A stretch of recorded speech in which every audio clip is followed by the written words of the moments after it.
সুন্দরভাবে সে 8টা বল সুন্দরভাবে ছাড়তে পারছে। লাস্ট পর্যন্ত দেখা যাক কি হয়।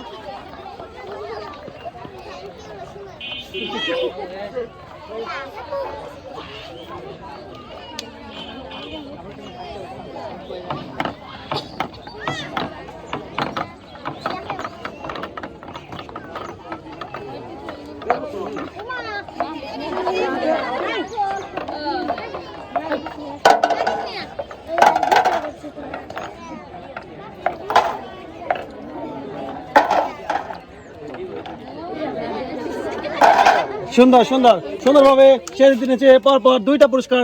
সে পাচ্ছে 1 লিটার সয়াবিন তেলের বোতল এবং 1 কেজি ডাউল, 1 লিটার সয়াবিন তেলের বোতল এবং 1 কেজি ডাউল। সবাই তাহলে হাত তালে।